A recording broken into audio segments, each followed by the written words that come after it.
that stuff that you can generally clear out the board very effectively and just win the game with a Panthara and a couple of minions. So I think overall against the lineup that does make sense, and then I think Warma knows that coming in, that he's going to be losing that particular deck, and then that influences his ban strategy.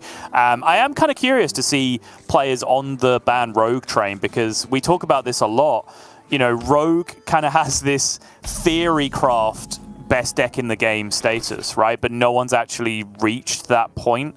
It's like you come across this in fighting games a lot, where it's like, well, theoretically, Chun-Li and Morrigan is the best team in Marvel 3, and it's like, does the game ever actually progress to that point? No, because Hulk, Sentinel, Hagger keeps winning worlds because you just press Lariat and win. Like stuff like that just happens. Hey, what was that lineup? I'm writing it down. Sounds like my kind of lineup. Yeah, check out Cane Blue River if you'd like to learn how to play that team very, very well. Okay. Both players now keeping the true meaning of mirror match alive with double homunculus on board. We'll say though, Warma is looking to be in a strong position to be able to do the power play on turn 3, which is coin gambling into one or more of the 0 drops available to him at the moment. It's going to be that Death Skimp.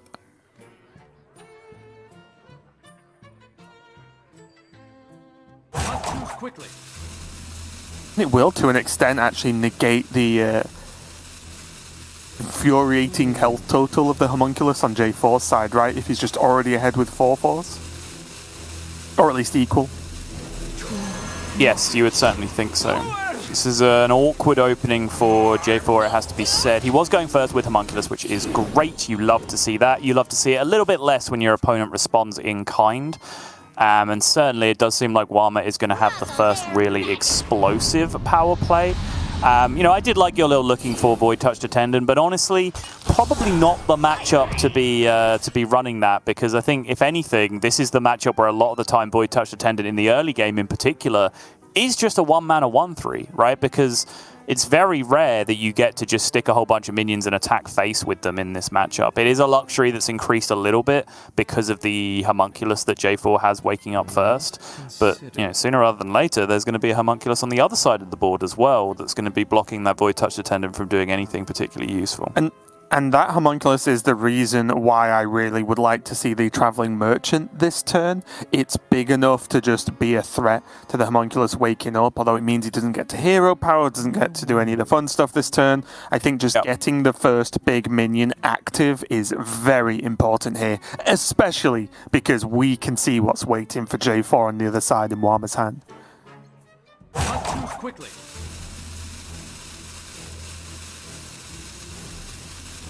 It does mean it's extremely likely that J4 could just play his whole hand next turn, right? Wriggling Horror, Raise Dead, some 1/1s potentially, or 1-drops, should I say.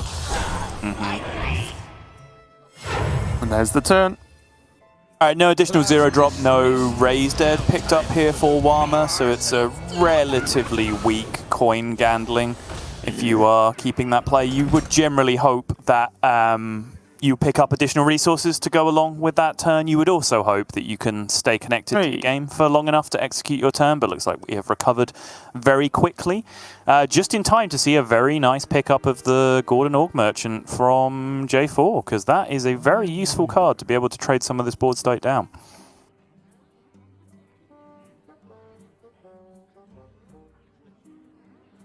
Or is it? Yeah, that's why I'm quiet. Hero power might just be more effective here, because just baseline, can Wriggling Horror on the left between the 5/6 and the 2/5, and then your 3/6 attacks into the 2/5 taunt on the other side. Hero power it down, and then you have a juicy value trade over the Gandling on the other side as well. I like it. Yeah, that's what I was looking at.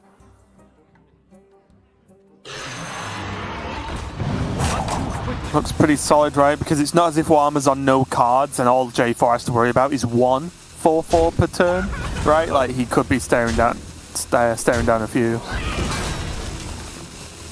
Is he going to take the Divine Shield, or is he just going to ping away the... Okay. Really? Interesting. Okay. So I went through the roller coaster of emotions with this player. First off, it looked weird, and then I was like, oh, actually, the Void Touched Attendant can value trade on the taunt, so this makes sense if you then want to kill the extra minion by pinging down the Cult Neophyte. but I'm not sure how valuable the protection of the Divine Shield is on the Merchant at that point.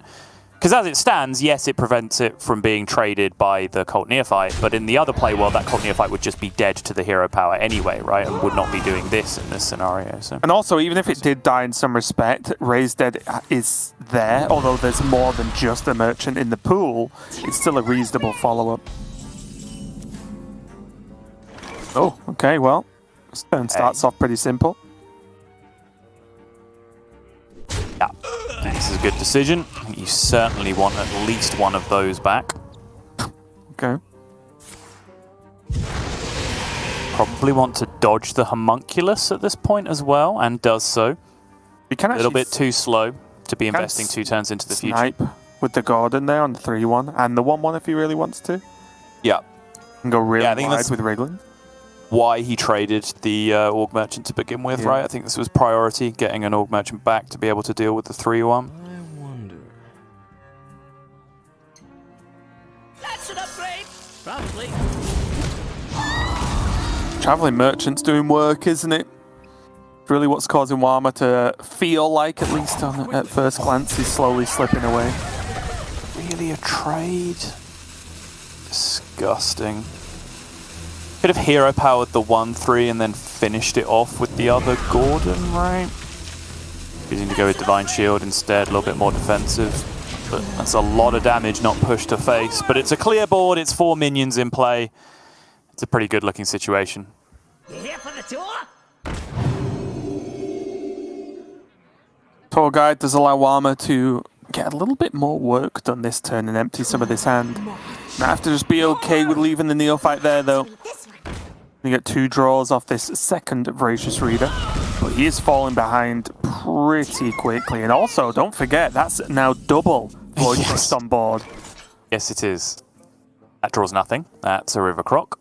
That is certainly unfortunate for J4. How dare you? Even as it stands right now. Nothing.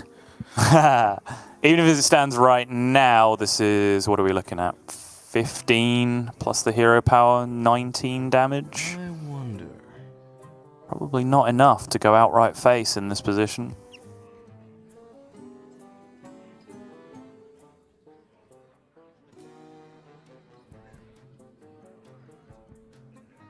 It's close though, isn't it?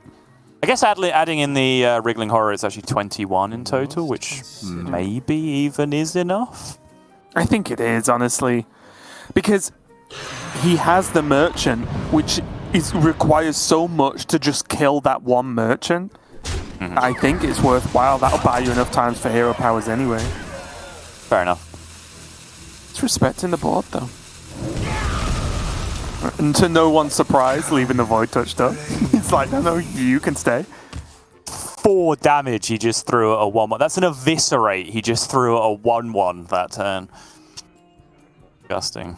We keep that Divine Shield, Sol. Muzzle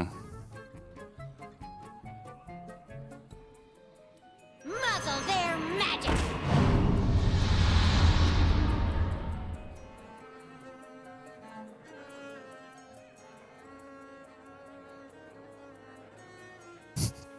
One of those turns where one was like, well, maybe if I play some cards, a plan will just appear in front of my face, but unfortunately it did not. You have been. And is simply lethal presented on the other side. J4, I think, had a couple of spots in there where, nothing I would call a mistake, nothing I would call strictly wrong, just a couple of spots where maybe I would have traded in a different way. And it's just kind of a matter of priorities, right? Like, what are you valuing one thing over the other? Extra health on a minion, killing an extra 3-2, or having that extra health on a minion, protecting it with a Divine Shield.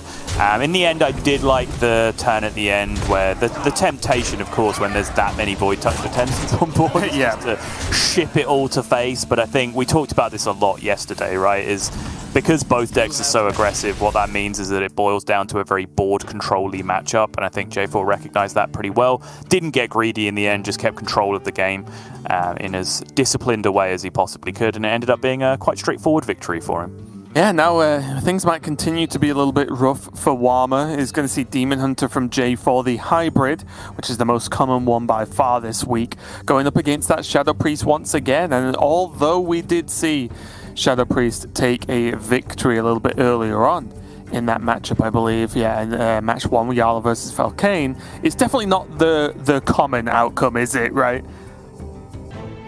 I would imagine not, no. I don't think we're necessarily at the stage where we can make those statements with 100% certainty, but yeah, in our testing, based on what Derek was even saying about he's been jamming the deck on ladder a whole bunch, played a few games myself, it does seem a lot more secure against Priest, but certainly not to the degree of like Fell Demon Hunter, right? Where you just feel like you've got a free win every time you queue into Priest in most situations. There's certainly some work that can be done by Priest. There's still very aggressive openings that require very, very specific combinations on the other side. And Warma is not far away from putting one of those together with this Void Touch Attendant start.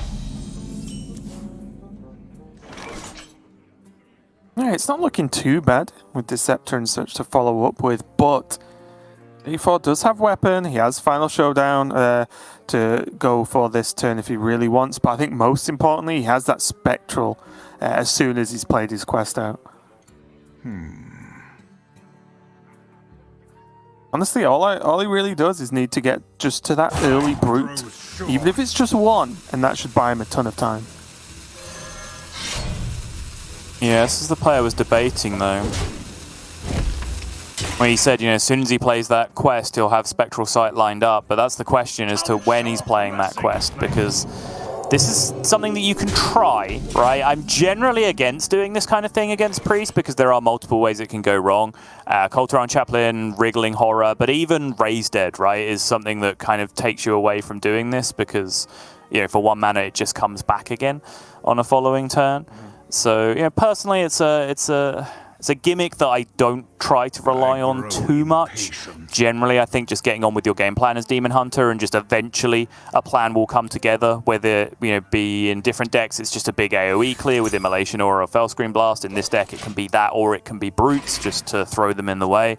I think generally, I think it's better to focus a little bit more on your own game plan. But Warma went for it, and I think you're seeing a pretty big punish. Sorry, J4 went for it, and you're seeing a pretty big punish come out on Warma's side here. This is a disgustingly fast opener. Yeah, big minions, big punish. And now we're pretty close to the point where J4 has to pull something out of the bag, right? Like, he can't really just sit and take another swing at this and be okay with it.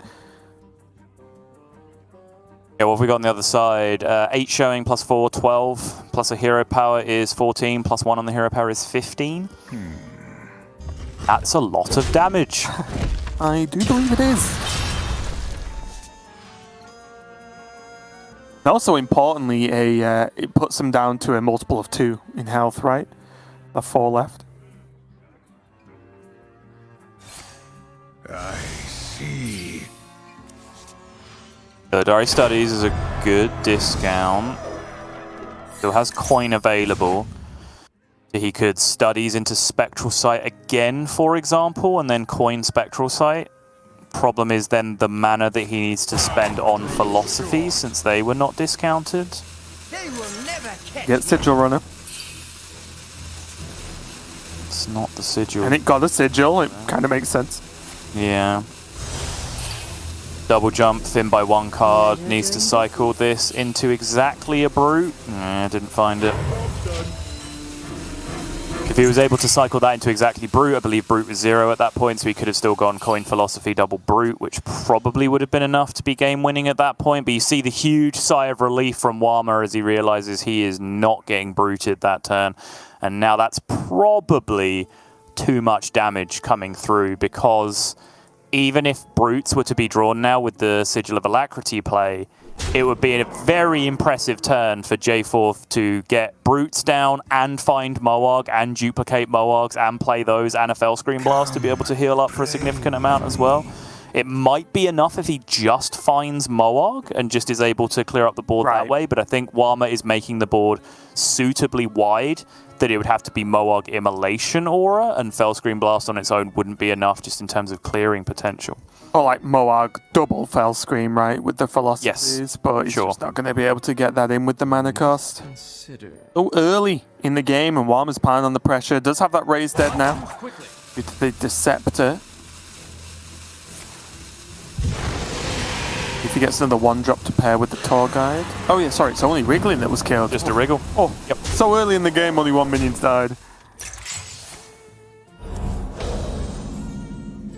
Alright, needs all the gas from this sigil. Probably the best out is Brutes this turn. 0 damage goes face, apart from the hero power. And then the Moarg heal next turn, right? I think that's probably the ideal way to set this up. But obviously, J4 does not get to choose the order of the cards in his deck. Otherwise, Hearthstone would be a much more straightforward game. They will never catch me. Okay. Wait, okay, yeah. So he can go double Moarg Fell Scream, right? This turn instead? Is that worth more? Well, he can double jump first, see what this gets. Now the Moarg will draw 2 more cards because it's the other aura. But if he plays Moarg Fell Scream, he can't play Philosophy on the Brute, which is an issue. Time grows short. I think it's the same plan, right? Yeah. Probably just two Brutes this turn and then 2 Moargs next turn. No, okay, triple Brute, sure. I think I like the holding for the 2 Moargs, honestly. Yeah, I think it's pretty close. Get 2 7/8 Brutes here instead of 3. That tanks everything, right? How much power is there? 5, 7, 10. Yeah, there's no way it gets through 16 health. Sure if the third one is entirely necessary.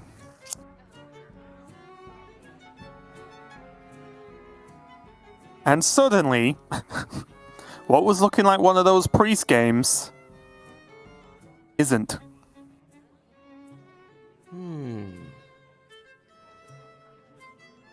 Even just the 1 Moarg Fell Scream will heal for enough to win the game, you'd imagine, right? Yeah, I think so. And that's without J4 obviously using some of his mana for, say, Acrobatics next turn to draw. Might get something a little bit extra. Puts him to 3. Sensible plan there from Warma. Just put your opponent to 1 hero power off lethal. Come, pray. And hope the Fell Scream's not there. There is only really 2 Fell Screams in the deck that are left, right? That can heal, because he's used double... he has used double studies, hasn't he, now? Yes, I think so. In terms of actual heal, it's exactly the 2 Fell Screams. Yep.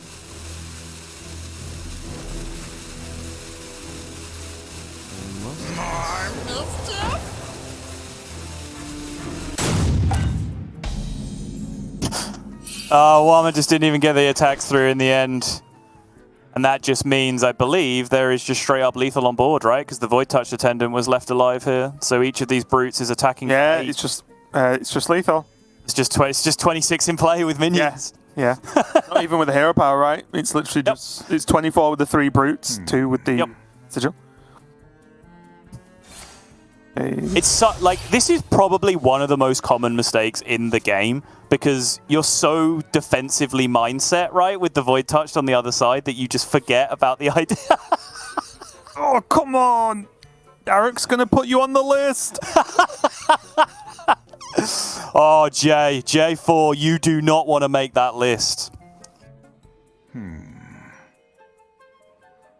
I think he's counting. I think he sees it. I think he's figured it out.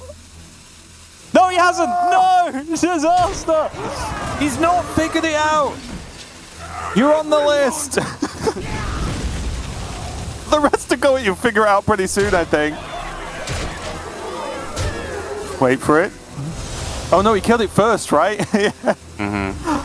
Oh no. I mean, still, J4's fine, and he's almost certainly going to win this game unless something truly nutty happens, but still. Yeah. You have been. That is going to be the game. J4 goes 2-0 up. Could have been just a smidge quicker, but it doesn't matter. The result's all that matters in the end there. And J4 now only 1 game away from a really big win. As we mentioned, Warma and J4 entering this week in pretty rough waters, honestly, but a win here over, obviously either or, will help at least push them into I'm not even going to say safety, but just some level of plan for the next couple of weeks, Otto. Yes. Yeah, for sure. As we once again watch the rather clowny closing stages to this game. But again, as I was saying, before I got distracted by the fact that I thought he'd spotted it, I think it is one of the most common mistakes in the game because, especially when you're in that position, you've been being terrorized by a Void Touch attendant that's been around since turn 1. You haven't had a single thing on the board the entire game. You are forgiven for just thinking that that is a thing that the priest does that beats you up faster, right? You forget very quickly that it's a thing that you can abuse as well, but it is a silly mistake. But nonetheless, J4 is now going to go up 1 game away from winning the series, and it is going to be his handlock that now enters the fray. This is kind of the classic ladder list from what we're seeing. 1 Mortal Coil. He is making room for that Viper in there as well. Still playing the 1 Battle Master as well. Yes, I was playing on a list the other day without Battle Master, and I quickly decided I hated it because a lot of the times you just win the game, right? With the Battle Master, and I think the fear of Battle Master can be a big thing in, especially competitive play, right? When the players know the deck list, it's not like on ladder where you've kind of got to guess what you're playing around.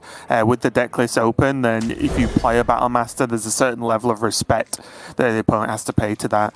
But already diving in for this one. It's going to be the Warlock versus Priest. Warma hoping 3rd time's the charm here, as he does keep hold of that Elucia and has a reasonable opening with a selection of 1-drops. He is beginning to assemble Exodia. I thought you were going to say, to believe.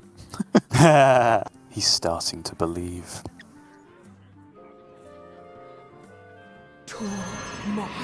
We touched the right way to start this. I mean, I guess you're coining another 1-drop alongside it. I was just curious as to whether it might be the other 2 1-drops first. But no, I suppose this is fine. Gives him flexibility for a turn 2 play as well, right? If there's a minion played down, he can then Tall Guy Hero Power. Also would have liked to have at least talked about Void Touch Coin Tour Guide Hero Power, the minion on the other side, so you then have Gordon as an actual Divine Shield on the following turn on your Void Touch Attendant as well. I think that might have had some merit. I think if your opponent plays, Cult Neophyte on turn 2, then this is the much better way of doing it, because now you have options then of just trading 2-1 into it straight up, or just using the Tour Guide Hero Power to snipe the 3-2 on the following turn. As it stands, J4 chose to divert because he drew Touch this turn, so I think this may have been a Cult Neophyte turn in a lot of situations if he hadn't have drawn the Touch. It would have been pretty nice as well, because Warma could have, if the Neophyte came down, I know we talk about a turn that didn't happen, but he could have traded the 2-1 in, even just raised dead for that 1 minion to give Divine Shield, and then Tour Guide Hero Power, right? Yeah, it's not bad either. Have to be a Bristleback on 3, I think.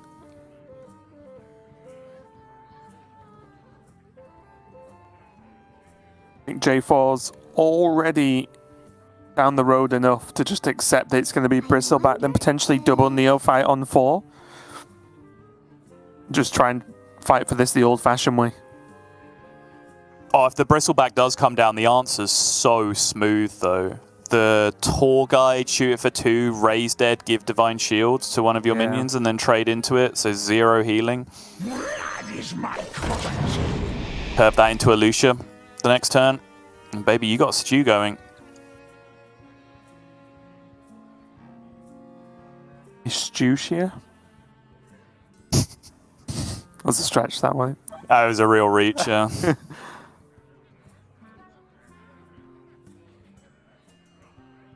The healing, I will say, like, I don't think matters massively for J4. Like, 2 health is 2 health at the end of the day. It's 1 more hero power, right? I think he's more bothered about just Warma not smashing him in the face every single turn. So even if that very clean way to kill off this Bristleback happens, he's probably feeling okay about it.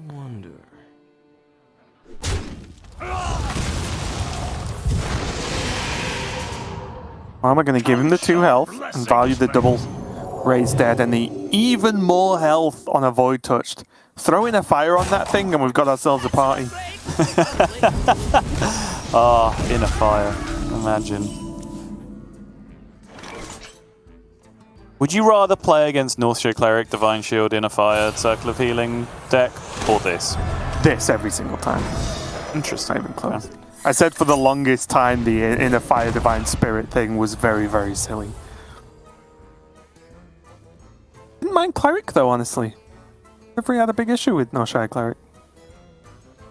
Do you have a single picture of No Shy Cleric framed in a little presentation box on your wall? I used to, but someone stole it. I'm still looking to this day. Oh, okay. I've got a hunch, actually. I've got a pretty good lead as to where it might have ended up. Oh, okay, let me know after the show. Yeah.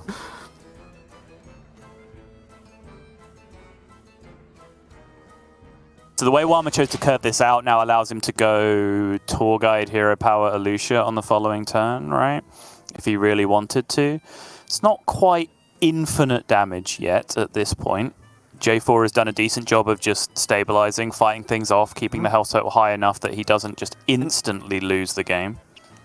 But Warma also just doesn't even have to, right? I don't even think it's that big a deal. Like, can't you just play Traveling Merchant and be very happy with this turn? Yes, I think so. However, how much damage actually is it? So it's 2, 5, 8, 10, 12, 14. He's a tiny bit short. And I think because Traveling Merchant is so attractive here, you could understand diverting for one turn. It means if Soul Rend comes down, you are having 2 minions live right now. You're even sticking a minion through Soul Rend touch. But it is very, very close. And I think you are seeing the evidence of it being very, very close with the agony that Warma is in based on this play. I've got exotic wares and funnel cakes. Yeah, I think this is just too strong versus everything you're expecting, right? Mm-hmm. Even outside of Soul Rend, these 2 minions, the 2 you care about the most, are just incredibly difficult to kill.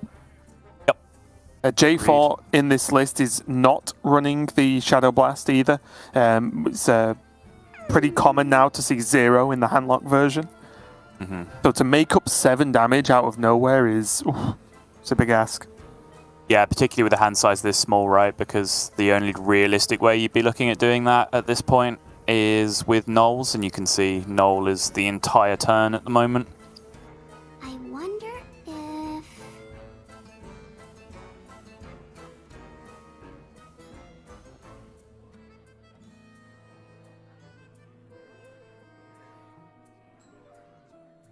Pretty horrible, isn't it? It is, yeah. There's not even like a setup turn that you can take. You don't even have that luxury because if you don't heal or remove power from the board, it is just lethal showing. So you can't even just go like Gulcher, Knoll, soften up the Void Touched Attendant, right? Just like value bump into the 1/7 to maybe soften it up for a future turn. There's nothing here. Job done. That's the game.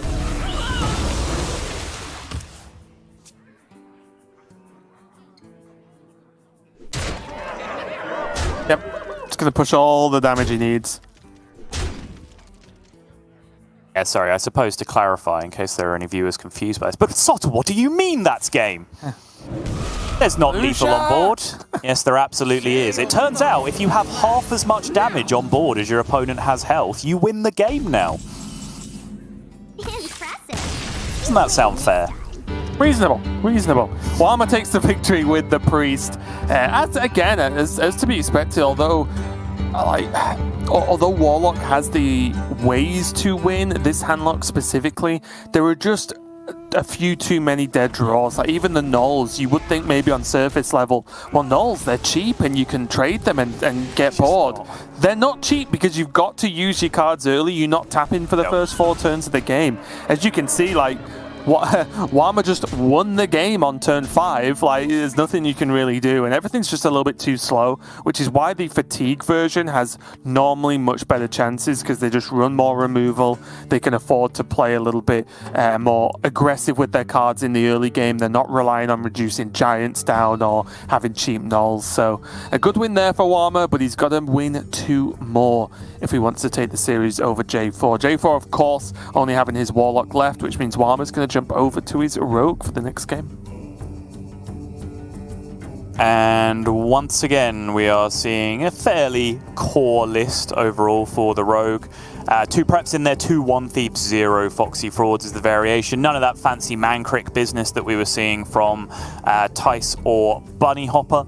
But he's going up against the Handlock, of course, which is the one remaining deck for J4. If you are just joining us for the week, we have rotating formats now in Grandmasters. If you were watching last week and are confused as to what's going on, we are back in good old-fashioned Conquest at this point.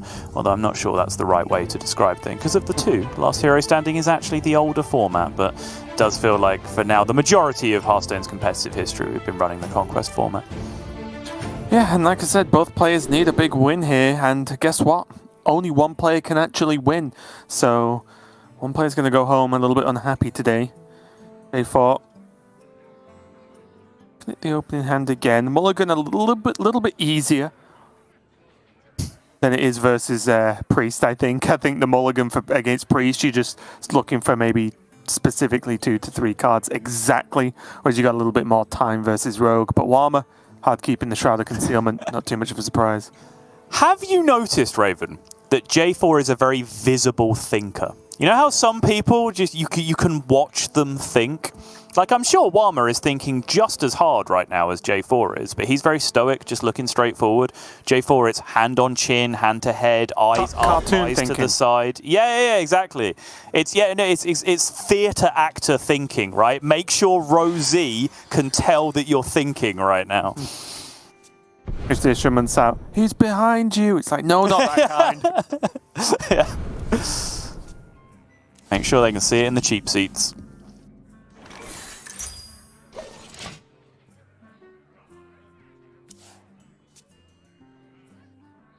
Before with this hand, probably going to look at tapping for the foreseeable future.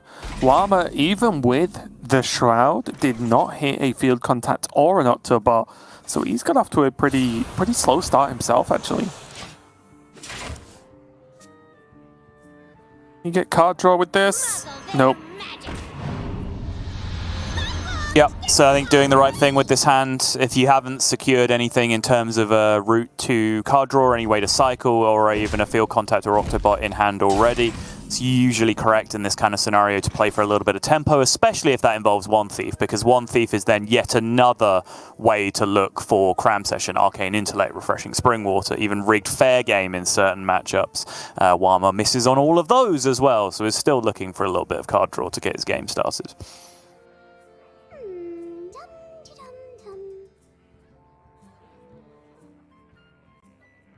It just goes to show you the difference with Gulcher Null, the card, right? Is that J4 just hasn't really done that much different this game. He's on coin. He tapped on 2. And right now, like, if you look at this and then look at Priest, and it's like, well, how does Priest ever stick a minion if you just have 3 mana 5/4 rushes in your hand? They just never get this cheap against Priest.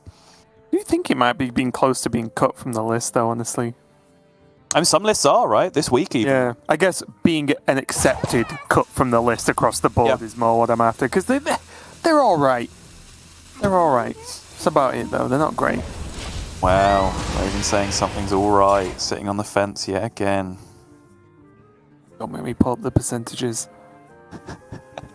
Wait, what percentages? Well, if the Null is like just a slightly above average win rate, or played win rate, I see. Yeah, it's all right, factually. It's not me choosing. I'm a bit surprised J4 didn't just tap that turn and just keep on trucking to an extent. A bit surprised. You wouldn't say you're really surprised? Only I am shocked and appalled. I will never recover, and nothing anyone will say will ever make me change my mind. Just evolved into bullying. It's fast approaching that point where you definitely should not get to in a cast where one person's just afraid to speak because everything they say is going to get made fun of. No, I'll go for a not break get if that you want far. Yeah. Pro tip: it should not get that far. Yeah. For those of you who haven't been watching Hearthstone too long, I have left a desk before mid-segment and didn't come back. So don't push me again, Saul. Although it was TJ that time.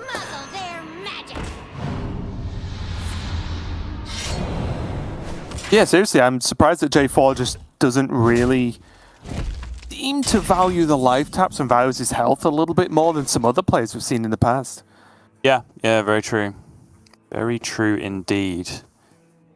Has now picked up the Rod, though, which does look fairly attractive with the hand that he has at the moment. I'm not going to play Null first? I did look at null value trade and then just go face for 5. I think he's tapping, right? I think I'm on board. He needs to make his mind up. Last turn didn't want to tap, now he does. Good. No, this is a kind of angry, focused, certain Raven that I'm here for. But you're absolutely wrong, because his play changes significantly after he's drawn the rod, right? Which I think is what changes his mind. As soon as you have rod, card draw gets exponentially better, because it's no longer a choice between drawing cards and tempo. Drawing cards is tempo, right? Because it's discounting your hand.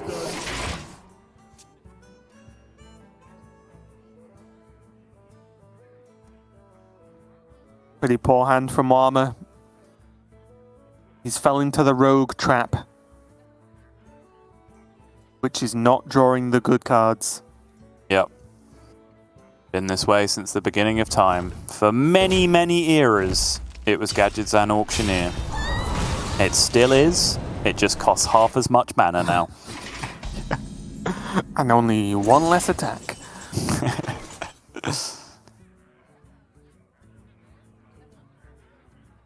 Alright, so how hard can we go this term? Not very.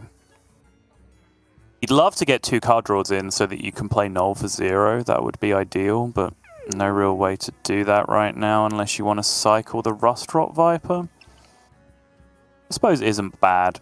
So if you spend 1 on Viper, spend 2 on tap, you have 3 mana. Your Giant's only getting discounted to 4.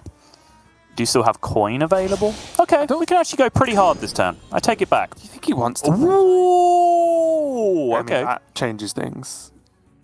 Here for the tour? It's kind of interesting because it's a card out of the hand before tapping, which is a little bit counterintuitive with the null plan. Okay. Okay. More bones to gnaw on. Sure, sign me up. May I have this dance? Muzzle their magic. Neophyte Giant. Yep, love it. Giant on the left, Neophyte, yes, perfect ordering as well, because he has the option now to play his Battlegrounds Battlemaster and blow up one of the Neophytes to move the Wind Fury along to the right-hand side, get extra damage. And also, if just a Giant and a Neophyte even live, he's got it right, so... True, yeah. So he's just giving himself layers of protection, basically, and other options. Yeah. Yes, even if it doesn't strictly matter or something isn't reasonably going to happen, there's no reason just not to do it in the correct order anyway. But what if we're optimizing for 1 thief into Ice Barrier, Raven? You think about that? No, you didn't, did you? Okay. Good. Yes. Feisty Raven. This is what I'm here for. Just saw a secret. Is he going to have another? Nah, be alright. Nah. 100% not. I can say with a supreme certainty that he will not have another secret. You're paying for my discretion. Choose suicide. This is one of the drawbacks of not really going to the maximum potential a Warlock big turn can be, right? Like, we saw this turn being Giant Neophyte, when normally you're looking at, like, Giant Scavenger, which means they're a lot harder to kill, makes Battleground Battlemaster way more reliable, whereas a single Giant, kind of goes back to what I was saying earlier, like, a single Giant as your threat doesn't really cut it at the moment. It's never really going to do the damage. A lot of decks have the opportunity to either slow it down or just soak it for 1 turn and overwhelm you, very much like Warma's looking at right now. But at the same time, I do think it was the right turn for J4 in the context of this game, because all his card draw is bottom half, right? He just hasn't seen backfires, and he's only just started to see Mana Feeder Panthers. Yep. So, you know, what was he going to do? Wait 5 more card draws before he had a big turn with Barons in the same turn? I think, you know, what he did was about the best that he had available. Yeah, I completely agree. I'm more just pointing out why it doesn't work that often. Yep. More than anything. But he had to make a push because, as I said, even if one of those Neophytes lived alongside the Giant, he sets up lethal, right? That's just good. Exactly. Does get the Scavenger down now.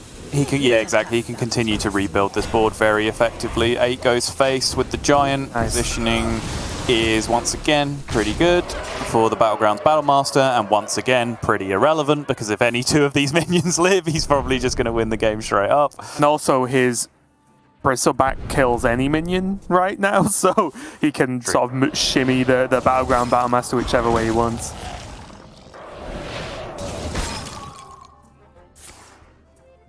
Before, I've been in this spot where you're like, just let me win, Fury, you! Yeah. Stop slowing my minions down. Could be an ice barrier.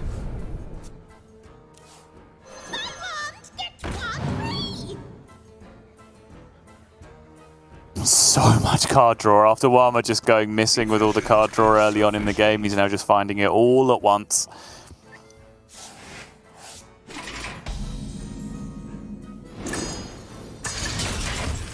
Can one-shot the Octo, though.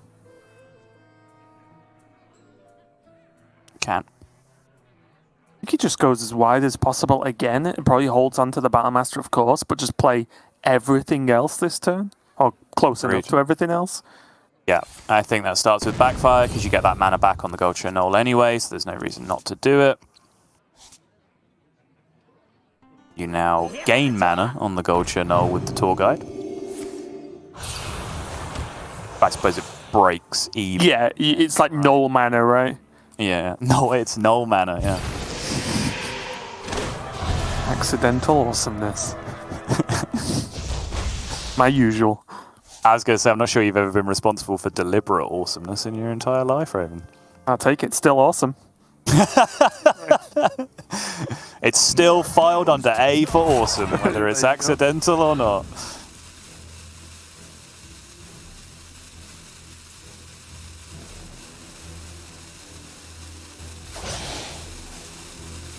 Really? Was that the most effective use of 1 mana that turn? You just don't have a Tamsin in play now. Yeah, like you just don't have a 7/7 in play now. Like, is this really necessary? I mean, it's enough stuff, right? Like, you barely need to threaten lethal. Your opponent's at 9. Maybe it's fine. You're paying. And Warma knows he has to go. Only possible way he can start this is to go digging with the Arcane Intellect. Look for the field contact. Doesn't get it. He has to Shadow Step. Oh, it's so hard. Do you Shadow Step, replay, Shadow Step? No, I mean, what even is the out at this point? Yeah, I'm already lost with what you're trying to get at. I'm trying to find a field contact and still have draws. So you load all your spell damage on first. And go Secret Passage. You put the Garrote in, yeah, and then you go Secret Passage to find the field contact. And I'll just question mark, question mark, question mark. Play the bleeds. Right. You can only play 3, which wouldn't be enough here anyway. J4 looks just as confused. Choose soon. 1. Oh, there is the field contact. Just not enough mana. Not good enough. Not enough reduction on the initial hand, right? Or the hand wasn't big enough for the reduction to really make enough an impact. It was a good effort, but J4 just piled on the pressure and never really let up. It was just about enough. He had a few options himself, but really it's all about just sticking those minions and dealing enough damage in that early game. As we said, they were turn after turn was like, well, if these 2 minions stick, he's dead. If this minion sticks, he's dead. And that was the course for what, the whole second half of that game? Maybe even more. Yeah, and I think it was a pretty well-navigated game for J4. I won't go as far as to say it was a very well-navigated series. I think there were peaks and valleys for J4 throughout this series, but I think that final game was a good way to end it for him because I think he reacted to his hand very well, right? You were talking about this earlier. What does my hand tell me to do? I think he understood that dynamic very, very well when he was drawing cards, when he was playing tempo, when he was having the big explosive turns. Maybe that last turn could have been more aggressive, but honestly, even as I was saying that, I glanced up and remembered that his opponent was at 9, and it really wasn't that important to get 30 power into play instead of 15, right? Like, enough was enough at that point. So maybe that was an unfair criticism at that point as well. But it does mean that J4 is going to join proceedings. And that's really, really good news for J4 because Yala is hovering around that bottom half of the table. Bunny Hopper is much, much more a playoff contender.